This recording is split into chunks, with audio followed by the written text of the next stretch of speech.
ಆತ್ಮದರ್ಶನ ಕಾರ್ಯಕ್ರಮಗಳನ್ನು ವೀಕ್ಷಿಸುತ್ತಿರುವಂಥ ನನ್ನೆಲ್ಲ ಪ್ರಿಯ ವೀಕ್ಷಕರನ್ನು ನಮ್ಮ ರಕ್ಷಕನಾದ ಯೇಸು ಕ್ರಿಸ್ತನ ದಿವ್ಯನಾಮದಲ್ಲಿ ವಂದಿಸ್ತೇನೆ. ಈ ದಿವಸ ನಾವು ಪ್ರಕಟಣೆ ಗ್ರಂಥದ ಅಧ್ಯಯನ ಅದನ್ನು ನಾವು ಮುಂದುವರಿಸುವ ಮೊದಲು ದೇವರ ಸನ್ನಿಧಾನದಲ್ಲಿ ನಮ್ಮ ತಲೆಗಳನ್ನು ಬಾಗಿಸಿ ಪ್ರಾರ್ಥನೆ ಮಾಡೋಣ. ಬಹಳವಾಗಿ ಪ್ರೀತಿ ಮಾಡಿದಂಥ ಪರಲೋಕದ ನಮ್ಮ ತಂದೆಯಾದ ದೇವರೇ, ಈ ದಿವಸದಲ್ಲಿ ನಾವು ನಿನ್ನ ವಾಕ್ಯವನ್ನು ಧ್ಯಾನ ಮಾಡುವುದಕ್ಕಾಗಿ ಬಂದಿರುವಾಗ ಪವಿತ್ರಾತ್ಮನ ಮೂಲಕವಾಗಿ ನಮಗೆ ನಿನ್ನ ವಾಕ್ಯದ ಸತ್ಯಗಳನ್ನು ತಿಳಿಯಪಡಿಸು. ನಿನ್ನ ವಾಕ್ಯವನ್ನು ನಾವು ಗ್ರಹಿಸಿಕೊಳ್ಳುವುದು ಮಾತ್ರವೇ ಅಲ್ಲ, ನಿನಗೆ ವಿಧೇಯರಾಗಿ ಜೀವಿಸುವಂತೆ ಅನುಗ್ರಹ ಮಾಡು. ನಮ್ಮ ಅವಶ್ಯಕತೆಗಳನ್ನು ಬಲ್ಲಂತ ನೀನು ನಿನ್ನ ಚಿತ್ತಾನುಸಾರವಾಗಿ ನಮ್ಮನ್ನು ಆಶೀರ್ವದಿಸಿ ನಡೆಸೆಂಬುದಾಗಿ ಪ್ರಾರ್ಥಿಸ್ತೇವೆ. ನಮಗೆ ಬೇಕಾದಂತೆಲ್ಲ ನಿನ್ನ ಕೃಪೆಯನ್ನು ಅನುಗ್ರಹಿಸು. ನಮ್ಮೆಲ್ಲ ಆಗುಹೋಗುಗಳನ್ನು ಬಲ್ಲಂತ ನೀನು ನಿನ್ನ ಚಿತ್ತಾನುಸಾರವಾಗಿ ನಮ್ಮನ್ನು ನಡೆಸು. ಕರ್ತನೇ, ದಿವಸದಲ್ಲಿ ಈ ಕಾರ್ಯಕ್ರಮಗಳನ್ನು ವೀಕ್ಷಿಸ್ತಿರುವಂಥ ಈ ಪ್ರಿಯ ವೀಕ್ಷಕರನ್ನು ಕರುಣಿಸು. ಅವರ ವೈಯಕ್ತಿಕವಾದ ಜೀವನದಲ್ಲಿರುವಂಥ ಎಲ್ಲ ಸಮಸ್ಯೆ ನೀನು ಬಲ್ಲೆ. ನಿನ್ನ ಕೃಪೆ ಇಟ್ಟು ನಿನ್ನ ಸಹಾಯವಿಟ್ಟು ನೀನು ಅವರನ್ನು ಕನಿಕರಿಸು, ನಡೆಸೆಂದು ಪ್ರಾರ್ಥಿಸ್ತೇವೆ. ನಾವು ಬೇಡಿದಂಥ ವಿಷಯಗಳನ್ನು ಬೇಡದೆ ಬಿಟ್ಟು ಅವುಗಳನ್ನು ಯೇಸು ಕ್ರಿಸ್ತನ ಮೂಲ್ಯವಾದ ನಾಮದಲ್ಲಿ ಅನುಗ್ರಹಿಸು. ನಿನ್ನ ನಾಮಕ್ಕೆ ನಿತ್ಯ ಕಾಲಕ್ಕೆ ಸ್ತೋತ್ರ ಉಂಟಾಗಲಿ ಕರ್ತನೆ, ಆಮೇನ್.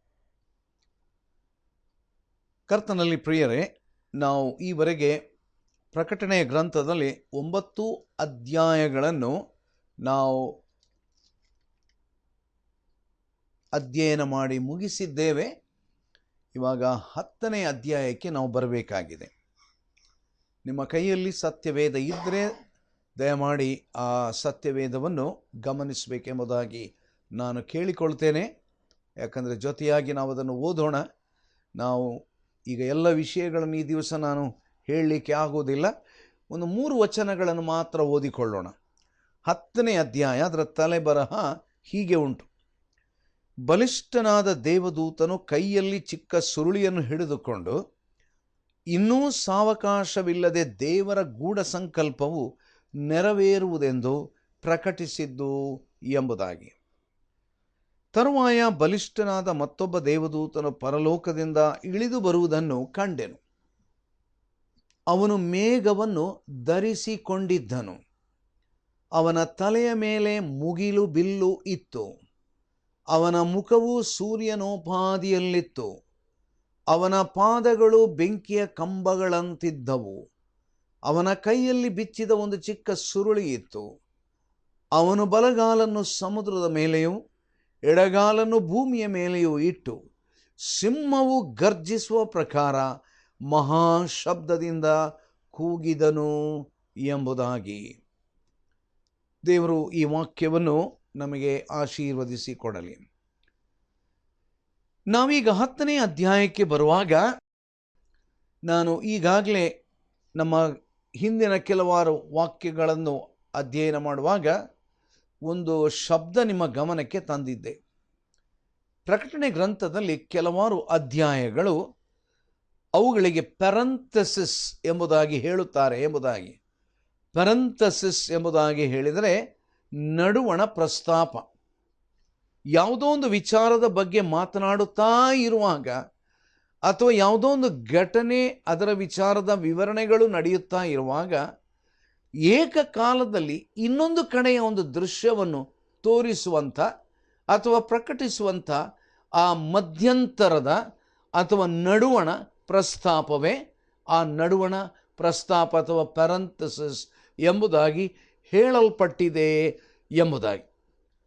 ನಾವೀಗ ಇಲ್ಲಿ ನೋಡುತ್ತಾ ಇರುವಂತಹದ್ದು ಸುಮಾರು 10ನೇ ಅಧ್ಯಾಯ 1ನೇ ವಚನದಿಂದ ಹಿಡಿದು 11ನೇ ಅಧ್ಯಾಯ 19ನೇ ವಚನದವರೆಗೆ, ಅಂದರೆ ಪೂರ್ತಿ 2 ಅಧ್ಯಾಯಗಳು, 10 ಮತ್ತು 11 ಅಧ್ಯಾಯಗಳು. We can call this as the chapters of parenthesis. ನಾವು ಈ 2 ಅಧ್ಯಾಯಗಳನ್ನು ನಾವು ಗಮನಿಸುವಾಗ ನಾವು ಇನ್ನು ಮುಂದಕ್ಕೆ ಅದು ಕೇವಲ ಅಲ್ಲಿ 10 ಮತ್ತು 11ರಲ್ಲಿ ಮಾತ್ರ ಅದು ಮುಕ್ತಾಯ ಆಗೋದಿಲ್ಲ. ಅದು ಇನ್ನು ಮುಂದಕ್ಕೆ ಹೋಗ್ತದೆ. 12ನೇ ಅಧ್ಯಾಯಕ್ಕೆ ಅದು ಮುಂದುವರಿತದೆ. ಆಮೇಲೆ 13ನೇ ಅಧ್ಯಾಯಕ್ಕೆ ಕೂಡ ಅದು ಮುಂದುವರಿತದೆ.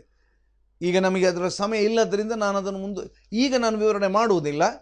ಅಂತೂ 10ನೇ ಅಧ್ಯಾಯದಿಂದ ಪ್ರಾರಂಭವಾಗತಕ್ಕಂಥ ಈ ನಡುವಣ ಪ್ರಸ್ತಾಕ 11ನೇ ಅಧ್ಯಾಯದವರೆಗೆ ಒಂದು ಭಾಗ, ಆಮೇಲೆ 12, 13ನೇ ಅಧ್ಯಾಯದಲ್ಲಿ ಇನ್ನೊಂದು ವಿಚಾರ ಅಲ್ಲಿ ಬರೆಯಲ್ಪಟ್ಟದ್ದನ್ನು ನಾವು ಗಮನಿಸಬಹುದು. ಆದ್ದರಿಂದ ಇವುಗಳ ಕುರಿತಾಗಿ ನಾವು ಇನ್ನು ಮುಂದಿನ ದಿನಗಳಲ್ಲಿ ಅಧ್ಯಯನ ಮಾಡಬೇಕಾಗಿದೆ. ಇವಾಗ ಈ ಭಾಗಗಳನ್ನು ನಾವು ಗಮನಿಸುವಾಗ ಪ್ರತ್ಯೇಕವಾಗಿ ನಾನಾಗಲೇ ಹೇಳಿದ ಹಾಗೆ 10ನೇ ಮತ್ತು 11ನೇ ಅಧ್ಯಾಯದಲ್ಲಿ ಈ 2 ಅಧ್ಯಾಯಗಳಲ್ಲೂ ಪೂರ್ತಿಯಾಗಿ ಬರೆಯಲ್ಪಟ್ಟಂಥ ಒಂದು ಪ್ರಮುಖವಾದಂಥ ಸತ್ಯಾಂಶ ಏನೆಂಬುದಾಗಿ ಹೇಳಿದರೆ, ಪರಲೋಕದ ಒಂದು ಉದ್ದೇಶ, the purpose of haven is revealed in these 2 chapters of parenthesis of Revelation chapter 11 and chapter 12. ಅಥವಾ chapter 10 and chapter 11. ಮೊದಲನ 2 ಭಾಗಗಳು, chapter 10 and chapter 11. What is the purpose of the heaven? See, now follows a long parenthesis, as I told you in this prophetical book. The 4 chapters it embraces.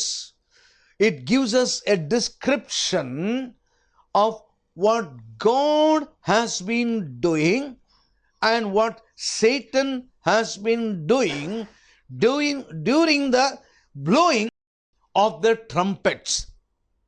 ನೋಡ್ರಿ, ತುತ್ತೂರಿ ಊದುವಂತ ಆ ಸಮಯದಲ್ಲಿ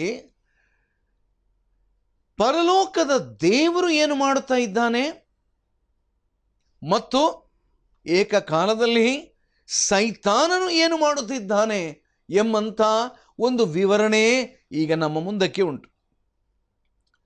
The mystery of iniquity comes to a very swift and faithful head in the worship of the beast. ಆ ಮೃಗದ ಆರಾಧನೆಗೆ ಇವಾಗ ಅಲ್ಲಿ ಮುಂದಕ್ಕೆ ಬರುವಂತಹದ್ದನ್ನು ನಾವು ನೋಡ್ತೇವೆ. The mystery of godliness comes to a head in the anticipated crowning of the Messiah. ಮೆಸ್ಸಿಯನನ್ನು, ಆತನನ್ನು ನಿಜವಾಗಿಯೂ ಕೂಡ ಕಿರೀಟ ಧಾರಣೆ ಮಾಡತಕ್ಕಂಥ ಒಂದು ಘಟ್ಟಕ್ಕೆ ನಾವು ಬರುವಂತಹದ್ದನ್ನು ನಾವು ಮುಂದಕ್ಕೆ ನಾವು ನೋಡುವುದಕ್ಕಿದ್ದೇವೆ. So as we look into these 2 chapters, that is chapter 10 and chapter 11, 10 ಮತ್ತು 11ನೇ ಅಧ್ಯಾಯ ನಿಮ್ಮ ಕೈಯಲ್ಲಿ ಬೈಬಲ್ ತೆರೆದಿಟ್ರೆ ಅದನ್ನು ನೀವು ಗಮನಿಸಬಹುದು. So these 2 chapters of Revelation review. What is that we can review? There are at least 3 things that we can review. 3 ವಿಷಯ. Number 1, the completion of the mystery. ಈ ರಹಸ್ಯದ ಒಂದು ಸಮಾಪ್ತಿ. Secondly, the coming of the messenger. ಬರತಕ್ಕಂಥ ಒಬ್ಬ ಸಂದೇಶ ವಾಹಕರು. Then finally, the crowning of the Messiah. ಆ ಮೆಸ್ಸಿಯನ ಕಿರೀಟಧಾರಣೆ. So these are the 3 things that we are going to look into in the following days and the following weeks. ಮುಂದಿನ ವಾರಗಳಲ್ಲಿ ಈ 3 ವಿಚಾರಗಳ ಬಗ್ಗೆ ನಾವು ಆಳವಾಗಿ ನಾವು ಧ್ಯಾನ ಮಾಡುವುದಕ್ಕಿದ್ದೇವೆ. ಈ ದಿವಸದಿಂದ ಪ್ರಾರಂಭಗೊಂಡು ಮುಂದಿನ ವಾರದವರೆಗೆ ನಾವು 10ನೇ ಅಧ್ಯಾಯ ಮೊದಲಿನ 7 ವಚನಗಳನ್ನು ನಾವು ಗಮನದಲ್ಲಿಟ್ಟುಕೊಳ್ಳೋಣ. Now when we look into chapter 10, the first 7 verses, now we see the completion of the mystery. ಆ ರಹಸ್ಯದ ಒಂದು ಸಮಾಪ್ತಿ ಅಥವಾ ಮುಕ್ತಾಯವನ್ನು ನಾವಲ್ಲಿ ನೋಡ್ತೇವೆ. Now like the shining through the sun in the midst of the earth shaking storm, this chapter brings us relief and hope. ಈ ಅಧ್ಯಾಯ ನಿಜವಾಗಿ ಹೇಳಬೇಕಾದರೆ ಒಂದು ವಿಶೇಷವಾದಂಥ ಸೂರ್ಯನ ಬೆಳಕು ನಮಗೆ ಹೊಮ್ಮಿನಂತೆ ಅದು ಕಾಣುವಂಥದ್ದಾಗಿದೆ. Now it is one of the those chapters in the Apocalypse or the book of Revelation, now we see, the book from time to time in order to turn our eyes upon Jesus.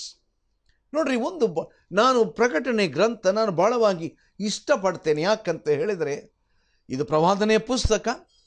ಮುಂದಕ್ಕೆ ನಡೆಯಬೇಕಾದಂಥ ಅನೇಕ ಸಂಗತಿಗಳು ಅಲ್ಲಿ ಬರೆಯಲ್ಪಟ್ಟದೆ, ಬಹಳ ಸತ್ಯ. ಆದರೆ one of the things that grips our heart time and again, our eyes are focused on Jesus Christ. ಪದೇ ಪದೇ ನೋಡಿ, right in the beginning of the first chapter we saw certain things.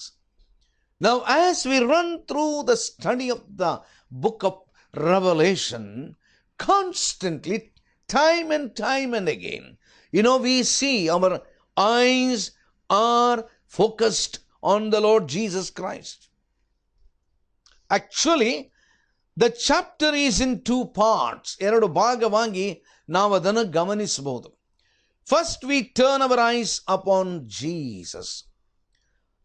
ಮೊದಲನೇದಾಗಿ ನಮ್ಮ ಗಮನ ಯೇಸುವಿನ ಕಡೆಗೆ ತಿರುಗುತ್ತದೆ. And then we turn our eyes upon John. ಅದಾದ ನಂತರ ನಮ್ಮ ಕಣ್ಣುಗಳು ಯೋಹಾನನ ಕಡೆಗೆ ಅದು ಬರ್ತದೆ. Now both this exercise, it's a very refreshing spiritual exercise. ಈ ಎರಡು ಭಾಗಗಳು ನಾವು ನೋಡಿ, ಇದನ್ನು ನಾವು ಬಹಳ ಆಳವಾಗಿ ನಾವು ಆಲೋಚನೆ ಮಾಡುವಾಗ ನಮ್ಮ ಆತ್ಮಿಕ ಜೀವನದಲ್ಲಿ ನಮಗೆ ಒಂದು ಹೊಸತಾದಂಥ ಪುನರ್ಜೀವವನ್ನು ಕೊಡುವಂಥದ್ದು, ನಮ್ಮನ್ನು ಪುಳಕಿತರನ್ನಾಗಿ ಮಾಡುವಂಥದ್ದು, ನಮಗೆ ಆನಂದವನ್ನು ತರುವಂಥದ್ದು. ನನ್ನ ಪ್ರಿಯರ, ದೇವರ ವಾಕ್ಯ ನಮಗೆ ಕೊಡಲ್ಪಟ್ಟದ್ದು. ಅನೇಕರು ನೆನೆಸ್ತಾರೆ, it's a boring Bible. May I tell you one thing, when we begin to get into the depth of the word of God, ದೇವರ ವಾಕ್ಯದ ಆಳಕ್ಕೆ ನಾವು ಇಳಿದು ಹೋಗುವಾಗ, I will tell you one thing, it cannot be boring. It will be very interesting, and more than interesting, it is refreshing our soul. ನಮ್ಮ ಆತ್ಮಗಳಿಗೆ ಸಂತೃಪ್ತಿಯನ್ನು ತರುವಂಥದ್ದು. ನನ್ನ ಪ್ರಿಯರೇ, ನಾವು ಅನೇಕ ಸಾರಿ ಈ ಲೋಕದ ಜಂಜಾಟದಲ್ಲಿ ಸಿಲುಕಿಕೊಂಡಿದ್ದೇವೆ. ಅನೇಕ ಸಾರಿ ಈ ಲೋಕದ ಕಷ್ಟ, ದುಃಖ, ಸಂಕಟ, ನೋವು, ಅನೇಕ ರೀತಿಯಾದಂಥ ವಿಚಾರಗಳಲ್ಲಿ ನಾವು ಮಗ್ನರಾಗಿದ್ದೇವೆ. May I tell you one thing, I encourage you to take off your eyes from the world. Take off your eyes from the problems. Take off your eyes from the situation in which you are. ನೀವಿರತಕ್ಕಂಥ ಆ ಒಂದು ಗಲಿಬಿಲಿಯ, ದುಃಖದ, ಸಂಕಟದ, ನೋವಿನ ಆ ಹಿನ್ನೆಲೆಯಿಂದ ನೀವು ನಿಮ್ಮ ಗಮನವನ್ನು ಯೇಸುವಿನ ಕಡೆಗೆ ತಿರುಗಿಸಿ. Gaze your eyes upon Jesus. ಯೇಸುವಿನ ಕಡೆಗೆ ನಿಮ್ಮ ಗಮನವನ್ನು ತಿರುಗಿಸಿರಿ. Well, that's exactly what I want to do now as I commence this series of the chapter 10. 10ನೇ ಅಧ್ಯಾಯ ನಾವು ಪ್ರಾರಂಭ ಮಾಡುವಾಗ, that's exactly what I want to do now. We read first of all the first 3 verses. ಈಗಾಗಲೇ 3 ವಚನ ನಿಮ್ಮ ಮುಂದೆ ನಾನು ಓದಿದ್ದೇನೆ.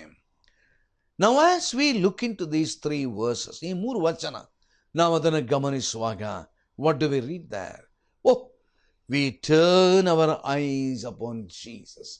ಯೇಸುವಿನ ಕಡೆಗೆ ನಮ್ಮ ಗಮನ ಈ ಮುಂಜಾನೆ ಹರಿಯುವಂತಹದ್ದು. See, all the troubles in the world is stem from the fact that men have lost sight of Him. ಈ ಮುಂಜಾನೆ ವೇಳೆ ನಾನು ಈ ಕಾರ್ಯಕ್ರಮವನ್ನು ಧ್ವನಿಮುದ್ರಣ ಮಾಡುವುದಕ್ಕೆ ಮುಂಚಿತವಾಗಿ ಒಂದು ವ್ಯಕ್ತಿ ನನ್ನ ಬಳಿಗೆ ಬಂದರು. ಬಹಳ ಗೊಂದಲ, ಬಹಳ ಗಲಿಬಿಲಿ, ಕಣ್ಣೀರಿನಿಂದ ನನ್ನ ಹತ್ತಿರಕ್ಕೆ ಬಂದರು. ಅಯ್ಯ, ನಾನು ಬಹಳ ಗಲಿಬಿಲಿಗೊಂಡಿದ್ದೇನೆ, ನಾನು ಏನು ಮಾಡಬೇಕಂತ ಗೊತ್ತಾಗೋದಿಲ್ಲ. Actually I had to delay the process of recording. ನನ್ನ ಪ್ರಿಯರೇ, ಅನೇಕರು ಕಣ್ಣೀರಿನಿಂದ ಬರುವಂಥದ್ದನ್ನು ನಾನು ನೋಡಿದ್ದೇನೆ. There are many people who come running with the tears streaming through their cheeks. Oh, when I saw the tears running through the cheeks of this person, I was moved in my heart. May I tell you one thing? ನಾನೊಂದು ವಿಷಯ ಹೇಳಲಿಯಾ? Very often our eyes are focused on the things of the world. Maybe several things, pressing things. ಅನೇಕ ವಿಚಾರಗಳು ನಮ್ಮನ್ನು ಎಳೀತಾ ಉಂಟು, ದುಃಖದ ವಿಚಾರಗಳು. ನನಗೆ ಗೊತ್ತಿಲ್ಲ, ಈ ಕಾರ್ಯಕ್ರಮಗಳನ್ನು ನೀವು ವೀಕ್ಷಿಸ್ತಾ ಇರುವವರಲ್ಲಿ ನಿಮ್ಮಲ್ಲಿ ಅನೇಕರು ದುಃಖದ ಮಧ್ಯದಲ್ಲಿ ದಾಟಿ ಹೋಗುತ್ತಿರಬಹುದು. ನಿಮ್ಮ ಪ್ರಿಯರನ್ನು ಕಳಕೊಂಡಂತ ದುಃಖ, ನಿಮ್ಮ ಕೆಲಸವನ್ನು ಕಳೆದುಕೊಂಡಂತ ದುಃಖ, ನಿಮ್ಮ ಜೀವನದಲ್ಲಿ ನಷ್ಟವನ್ನು ಅನುಭವಿಸಿದಂತಹ ದುಃಖ, ನಿಮ್ಮ ಜೀವನದಲ್ಲಿ ಎದುರಿಸುತ್ತಿರುವಂತಹ ವಿರೋಧದ ದುಃಖ, ನಿಮ್ಮ ಜೀವನದಲ್ಲಿ ನೀವು ಕಂಡುಕೊಳ್ಳುತ್ತಿರುವಂತಹ ಅನೇಕ ರೀತಿಯ ಒತ್ತಡಗಳ ಮಧ್ಯದಲ್ಲಿ, ಗಲಿಬಿಲಿಗಳ ಮಧ್ಯದಲ್ಲಿ ಏನು ಮಾಡಬೇಕೋ ಎಂಬುದಾಗಿ ತಿಳಿಯದೆ, ನಿಮ್ಮ ಗಮನ ಎಲ್ಲಿಗೆ ಹೋಗಬೇಕೆಂಬುದಾಗಿ ಗೊತ್ತಿಲ್ಲದೆ ಗಲಿಬಿಲಿಯಲ್ಲಿರುವಂಥ ವೇಳೆ, ಈ ಮುಂಜಾನೆ ವೇಳೆ ದೇವರು ತನ್ನ ವಾಕ್ಯದ ಮೂಲಕವಾಗಿ ನಿಮ್ಮೊಡನೆ ಆತನು ಮಾತನಾಡುತ್ತಿದ್ದಾನೆ. ಆತನು ಹೇಳುವಂತಹ ಸರಳವಾದಂಥ ಮಾತಿಷ್ಟೇ, my dear child, will you please look at me, will you please look at me. ಮಗನೇ, ಮಗಳೇ, ನನ್ನ ಹತ್ರ ನೀನು ನೋಡು, ನನ್ನ ಮುಖವನ್ನು ನೋಡು. ಲುಕ್ ಆನ್ ಟು ಜೀಸಸ್, ಯೇಸುವನ್ನು ನೀನು ಗಮನಿಸು. See, at this point in this book of Revelation, now we know that the men and women, they have ruled out Christ as a factor in the world affairs. ಲೋಕದ ಜೀವನದಲ್ಲಿ ನಾವೀಗ ನೋಡುತ್ತಿರುವಂತಹ ಹಿನ್ನೆಲೆಯಲ್ಲಿ ಜನರು ಯೇಸು ಕ್ರಿಸ್ತನನ್ನು ಅಲ್ಲಗಳೆದಿದ್ದಾರೆ. They have kept Christ out of their purview. ಒಂದು ವೇಳೆ ಕಾರ್ಯಕ್ರಮಗಳನ್ನು ವೀಕ್ಷಿಸ್ತಿರುವಂತಹ ಪ್ರಿಯರೇ, ನಿಮ್ಮ ಜೀವನದಲ್ಲಿ ಯೇಸು ಕ್ರಿಸ್ತನು ಏನೂ ಅಲ್ಲದವನಾಗಿರ್ಬೋದು. Or you might have knowingly kept him out of the purview of your own life. And the devil has provided them with a more exciting Messiah. ಆತನು ಅವರಿಗೆ ಇನ್ನೊಂದು ಬಹಳ ಎಕ್ಸೈಟಿಂಗ್ ಆಗಿರತಕ್ಕಂಥ ಒಬ್ಬ ರಕ್ಷಕನನ್ನು ತೋರಿಸ್ತಾ ಇದ್ದಾನೆ. ಹೇ ಹೇ ಹೇ, ನೋಡಪ್ಪ, ಈ ಯೇಸುವಿನಿಂದ ನಿನಗೇನು ಪ್ರಯೋಜನ ಇಲ್ಲ, ಈ ಯೇಸು ಕ್ರಿಸ್ತನಿಂದ ನಿನಗೇನು ಲಾಭ ಇಲ್ಲ. ನೋಡು, ನಿನ್ನನ್ನು ರಕ್ಷಿಸುವಂಥದ್ದು ಇದು. The world today is hastening in this direction. ನನ್ನ ಪ್ರಿಯರು, ಒಂದು ಮಾತು ಬಹಳ ಸತ್ಯ. ಈ ಲೋಕ ಈ ಒಂದು ಸ್ಥಿತಿಯಲ್ಲಿ ನಡೆದಾಡ್ತಾ ಉಂಟು, ಓಡಾಡ್ತಾ ಉಂಟು. Men and women are leaving the Lord out of their calculations. And the result is that little anything make, they sense. If at all there is something makes sense, maybe it is very little. Maybe they say, God is out of the picture in my life. Jesus is out of picture in my life. ನನ್ನ ಜೀವನದಲ್ಲಿ ಯೇಸು ಕ್ರಿಸ್ತನಿಗೆ ಯಾವ ಬೆಲೆ ಇಲ್ಲ, ನನ್ನ ಜೀವನದಲ್ಲಿ ದೇವರಿಗೆ ಬೆಲೆ ಇಲ್ಲ. ನನ್ನ ಪ್ರಿಯರೇ, if I want to explain a little bit, maybe I may have to give you an illustration, and I am sure that will help you to understand a little bit. ಅನೇಕ ಶತಮಾನಗಳವರೆಗೆ, for many centuries, the people, they believed the theories of astronomy, ಖಗೋಳ ಶಾಸ್ತ್ರ ಅಥವಾ ಈ ನಕ್ಷತ್ರ ಶಾಸ್ತ್ರದ ಕೆಲವಾರು ವಿಚಾರಗಳನ್ನು ಅವರು ನಂಬಿದರು. ಇದನ್ನು ಬರೆದಂಥ ಪ್ರಮುಖರು Greek ತತ್ವಜ್ಞಾನಿಗಳು, Greek philosophers.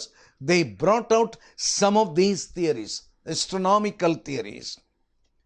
Now, if you look into the writings of Aristotle, ಅಥವಾ Ptolemy, ಅನೇಕರಿಗೆ ಇದೊಂದು ಬಹಳ ವಿಶೇಷವಾದಂಥ ಸ್ವಾರ್ಥ ಸತ್ಯವಾಗಿದೆ.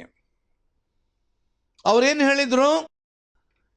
Men were expected to believe without any debate that the earth was the center of the universe. ಈ ಜಗತ್ತಿಗೆ ಕೇಂದ್ರ ಭೂಮಿ ಎಂಬುದಾಗಿ ಅವರು ಹೇಳಿದರು. For example, that the heavenly bodies moved in perfect circles. Ingenious theories were invented to explain the seeming, motion of Mars, the alteration of days and nights on earth, and various, inconsistencies not accompanied or, accounted for by the astronomy by the Greeks. ಗ್ರೀಕರಿಗೆ ಅನೇಕ ವಿಚಾರಗಳಿಗೆ ಉತ್ತರ ಕೊಡಲಿಕ್ಕಾಗಲಿಲ್ಲ. But astronomy was in a hopeless muddle. Men simply did not have the key, for they ignored the centrality of the sun. ಈಗ ನಾವು ಹೇಳ್ತೇವೆ, ಎಲ್ಲಕ್ಕೆ ಕೇಂದ್ರ ಯಾವುದಂತೇಳಿ ಹೇಳ್ತೇವೆ ನಾವು, ಸೂರ್ಯನು ಕೇಂದ್ರ. Then came Nicholas Copernicus, Johannes Kepler. I'm talking to you from the scientific history. The sun was put in its proper place as the center of the solar system. ಈ ಗ್ರಹಗಳ ಮಧ್ಯದಲ್ಲಿ ಸೂರ್ಯನು ಮಧ್ಯ ಕೇಂದ್ರಕ್ಕೆ ತಂದರು. It was established that the earth and the planets revolve around the sun. ಈಗ ನಾನು ಇದು ಹೇಳುವಾಗ ಇದು ನಮಗೆ ಗೊತ್ತುಂಟಲ್ಲ ಅಂತ ನೀವು ಹೇಳಬಹುದು. ಹೌದು, ನಿಮಗೆ ಈಗ ಗೊತ್ತುಂಟು. ಚರಿತ್ರೆ ತೆಗೆದು ನೋಡ್ರಿ ಹೇಗಿತ್ತು ಅಂತ ಮೊದಲು. ನನ್ನ ಪ್ರಿಯರೇ, everything, when the truth came out, everything fell in its place. Copernicus and his followers won the lasting fame simply by giving the sun its rightful place. ಇವತ್ತು ನಾವು ಹೇಳ್ತೇವೆ ನಮಗೆ ಗೊತ್ತುಂಟು, ಆದರೆ ಗೊತ್ತಿಲ್ಲದಂಥ ಒಂದು ಕಾಲ ಇತ್ತಲ್ಲ. That's exactly the picture as on today. ನನ್ನ ಪ್ರಿಯ ಸ್ನೇಹಿತರೆ, ನಾವು ಈ ಅಧ್ಯಾಯವನ್ನು ನಾವು ಆಲೋಚನೆ ಮಾಡಬೇಕಾಗಿದೆ. ನಾನು ಮುಂದಿನ ದಿನದಲ್ಲಿ ಈ 3 ವಚನಗಳನ್ನು ನಾನು ವಿವರಿಸ್ತೇನೆ. ನನ್ನ ಪ್ರಿಯರೇ, ಎಲ್ಲಿಯವರೆಗೆ ನಮಗೆ ಸತ್ಯ ಗೊತ್ತಾಗುವುದಿಲ್ಲವಾ ಅಲ್ಲಿಯವರೆಗೆ ನಾವು ಮೂರ್ಖರೇ ಆಗಿರ್ತೇವೆ. ಎಲ್ಲಿಯವರೆಗೆ ನಮಗೆ ಸತ್ಯದ ಪ್ರಕಟಣೆ ಆಗುವುದಿಲ್ಲವಾ ಅಲ್ಲಿಯವರೆಗೆ ನಾವು ಚರಿತ್ರೆ ನೋಡಿದ ಹಾಗೆ ಅರಿಸ್ಟಾಟಲ್ ಮತ್ತು ಟಾಲ್ಮಿ ಅವರು, ಆ ಗ್ರೀಕ್ ತತ್ವಜ್ಞಾನಿಗಳು ಹೇಳಿದ್ದು ಸರಿ ಎಂಬುದಾಗಿ ಅವರು ನಂಬಿ ಅದನ್ನು ಹಿಂಬಾಲಿಸಿದ್ರಲ್ಲ, ಅಂಥ ಜನರ ಹಾಗೆ ನಾವು ಈಗಲೂ ಇದ್ದೇವೆ ನಾವು. And there are people who will fight that they are right. It is my prayer, as we get into the study from the book of Revelation, that the Spirit of the Lord will teach you. ದೇವರ ಪರಿಶುದ್ಧಾತ್ಮನು ಸತ್ಯದ ಜ್ಞಾನಕ್ಕೆ ನಿಮ್ಮನ್ನು ನಡೆಸಲಿ. ಮತ್ತು ಆ ಸತ್ಯದ ಜ್ಞಾನಕ್ಕೆ ದೇವರು ನಿಮ್ಮನ್ನು ನಡೆಸಿದಾಗ ಆ ಸತ್ಯವನ್ನು ನೀವು ಹಿಡಿಕೊಳ್ಳುವಂತೆ, ಆ ಸತ್ಯಕ್ಕಾಗಿ ನೀವು ನಿಲ್ಲುವಂತೆ, ಆ ಕರ್ತನಾದ ಯೇಸುವಿನ ದರ್ಶನ, ಆತನ ಒಂದು ತಿಳುವಳಿಕೆ ನಿಮಗೆ ಉಂಟಾದಾಗ ನೀವು ಆ ಸತ್ಯಕ್ಕಾಗಿ ನಿಲ್ಲುತ್ತೀರಿ ಎಂಬುದಾಗಿ ನಾನು ನಂಬ್ತೇನೆ. So in the days to come, as we get into the chapter 10, chapter 11, chapter 12, chapter 13, the parenthetical chapters, ನಡುವಣ ಪ್ರಸ್ತಾಪದ ಈ ಅಧ್ಯಾಯಗಳನ್ನು ಕಲಿಯುವಾಗ, it is my prayer that we will understand the centrality of the word Jesus Christ. When you put Jesus Christ in the center, everything will be in its right place. And may the Lord grant you that grace and that and the understanding and that knowledge. Shall we look to the Lord? Now ಪ್ರಾರ್ಥಿಸುವ. ಪ್ರೀತಿಯುಳ್ಳ ಸ್ವಾಮಿ, ನಮ್ಮ ರಕ್ಷಕನಾದ ಯೇಸು ಕ್ರಿಸ್ತನು ಸಕಲಕ್ಕೆ ಆತನು ಮಧ್ಯಸ್ಥಾನವಾಗಿದ್ದಾನೆ. ನಾವಿದನ್ನು ತಿಳುಕೊಳ್ಳುವಂತೆ ಕೃಪೆ ಕೊಡು. ನಿನ್ನ ವಾಕ್ಯದ ಸತ್ಯಗಳನ್ನು ನಾವು ಗ್ರಹಿಸಿಕೊಳ್ಳುವಂತೆ ಜ್ಞಾನ ಕೊಡು. ಮಾತ್ರ ಅಲ್ಲದೆ ವಿಧೇಯತೆಯ ಹೃದಯ ಕೊಡು. ಪ್ರಿಯ ವೀಕ್ಷಕರನ್ನು ಆಶೀರ್ವದಿಸು. ಯೇಸು ಕ್ರಿಸ್ತನ ದಿವ್ಯನಾಮದಲ್ಲಿ ಪ್ರಾರ್ಥನೆಯನ್ನು ಕೇಳಿದ್ದಕ್ಕಾಗಿ ನಿನಗೆ ಸ್ತೋತ್ರ ಉಂಟಾಗಲಿ ಕರ್ತನೇ. ಆಮೇನ್.